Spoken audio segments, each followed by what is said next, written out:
और केदार कश्यप की तस्वीर आप देख रहे हैं। केदार कश्यप भी वोट डालने के लिए पहुंचे। सुबह से ही कई बड़े दिग्गज चेहरे, कुछ प्रत्याशी जिनकी साख आज दांव पर है, वो भी सुबह सुबह दर्शन पूजन के बाद वोट डालने के लिए पहुंच गए हैं। क्योंकि गर्मी का मौसम है, ऐसे में आधे से ज्यादा शहरों में वोटिंग प्रतिशत इसलिए भी बढ़ रहा है क्योंकि दोपहर के वक्त में लोग नहीं चाहते कि ज्यादा धूप है और मौसम बदलता है, गर्मी का मौसम होता है, इसलिए लोग नहीं जा रहे हैं उस वक्त। सुबह सुबह ही लोग लाइनों में लग जा रहे हैं ताकि उनकी बारी जल्दी से आए और वो वोट डाले। आशीष, मौसम का भी हम कह सकते हैं कि एक बहुत बड़ा फैक्टर है यहाँ पर कि सुबह ही लोगों की जो भागीदारी है वो मतदान केंद्र पर ज्यादा है, वोट डाल रहे हैं। स्वाभाविक है अंशिका। और ग्रामीण क्षेत्रों के जो हमने बूथ्स की तस्वीरें सुबह दिखाई, हम 6 बजे से लगातार अपने दर्शकों तक ये जानकारी और सारी जो परिस्थितियां हैं बूथ में क्या कुछ चल रहा दिखाई रहे हैं। और वहां पर जो ग्रामीणों ने एक तरीका, उनका जो अपना एक पारंपरिक तरीका है कि वो सुबह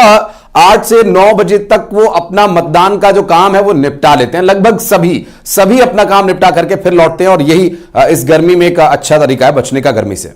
बिल्कुल। और अभी लगातार वोट परसेंटेज भी हम आपको दिखा रहे हैं कि कहां पर कितने प्रतिशत तक मतदान हुआ। और बात करेंगे, शैलेंद्र पटेल साहब हमारे साथ जुड़ गए, कांग्रेस पार्टी से पूर्व विधायक हैं, किरण बघेल हैं, भारतीय जनता पार्टी के प्रवक्ता हैं और इनसे बातचीत भी करेंगे इस वोट को लेकर के शर्मा जी भी हमारे साथ वरिष्ठ पत्रकार जुड़े हुए। सर, आपका भी बहुत बहुत स्वागत है। मेरी सहयोगी अंशिका भी आपसे सवाल करेंगे। शैलेंद्र, आपसे पहला सवाल यह रहेगा, अभी तक की जो वोटिंग है 7 सीटों पर, जिस तरह का अभी तक रुझान आप देख रहे हैं, वोटर्स में जो उत्साह देख रहे हैं, क्या देखते हैं, क्या भविष्य नजर आ रहा है और इस वक्त लोगों के लिए क्या संदेश देना चाहेंगे कि उन्हें क्या करना चाहिए?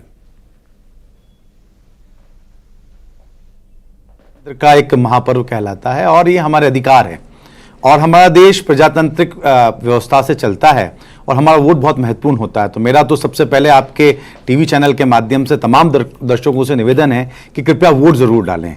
आपको जिसको वोट देना है अपने मत का अधिकार का इस्तेमाल जरूर करें, क्योंकि कई बार होता यह कि हम बातें तो बहुत कुछ करते हैं देश के निर्माण के लिए, लेकिन वोट डालने जैसी जरूरी चीजों से कहीं ना कहीं परहेज कर जाते हैं। लेकिन हम निश्चित रूप से वोट डालें।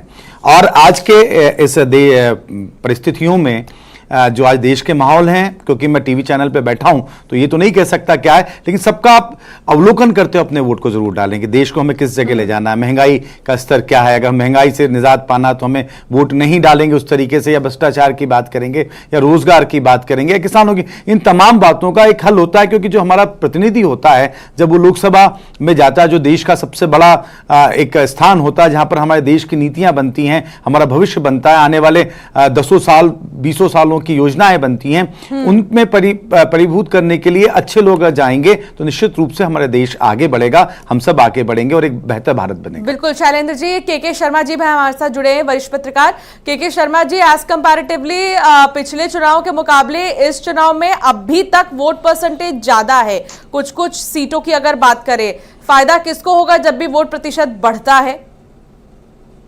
निश्चित रूप से जो फायदे की जो बात है, अधिक मतदान जो है विपक्ष के कहा जाता है, लेकिन कुछ समय से ट्रेंड बदला है क्योंकि लोगों में जागरूकता बढ़ी है, मतदान करने लोग पहुंच रहे हैं। प्रेरणा की जहां तक बात है तो